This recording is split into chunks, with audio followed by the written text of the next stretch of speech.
नमस्कार, साक्षीदार न्यूज चॅनलमध्ये आपले स्वागत आहे.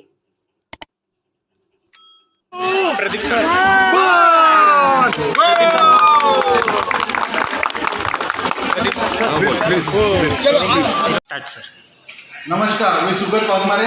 आज तीक्ष्णगत महोत्सव 2025 याची सुरुवात झालेली आहे आणि सुरुवात भव्यरित्याने अशी सुरुवात झालेली आहे. आम्ही दरवर्षी एक वॉकेथॉन घेत असतो.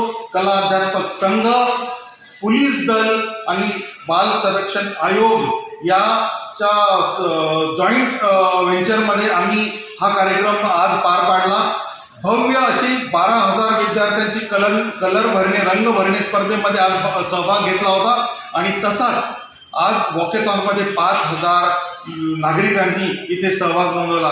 या संवेदनशील या अशा विषयामध्ये बालकांच्या सुरक्षिततेसाठी, बालकाच्या हक्कासाठी ही वॉकेथॉन दरवर्षी आम्ही काढत असतो. आणि ह्या वॉकेथॉनमध्ये आज पोलीस अकोल्याचे अधीक्षक माननीय श्री अर्चितजी चांडक, पद्मश्री मिलिंदजी कांबळे, महाराष्ट्राचे खूप मोठे अभिनेता अंकुशजी चौधरी, हास्यजत्राचे खूप मोठे हास्य सम्राट ज्यांना आपण म्हणतो असे गौरवजी मोरे आणि इतरत्र अशा अनेक मान्यवर अकोल्याचे प्रतिष्ठित यामध्ये सहभागी झाले होते. मी अकोलेकरांना खूप खूप धन्यवाद देतो. आणि तसेच 16 तारखेला, येणाऱ्या 16 तारखेला 16 डिसेंबरला आपण सर्व आदर्श शिंदेजी यांचा लाईव्ह कॉन्सर्ट पाहण्यासाठी तीक्ष्णगत महोत्सवाचा हा सुद्धा एक पार्ट आहे. मी आपल्या सर्वांना आवाहन करतो की आपण सर्वांनी या कॉन्सर्टचा, या गाण्यांचा आस्वाद घ्यावा आणि छान एन्जॉय करावा. Thank you so much. धन्यवाद.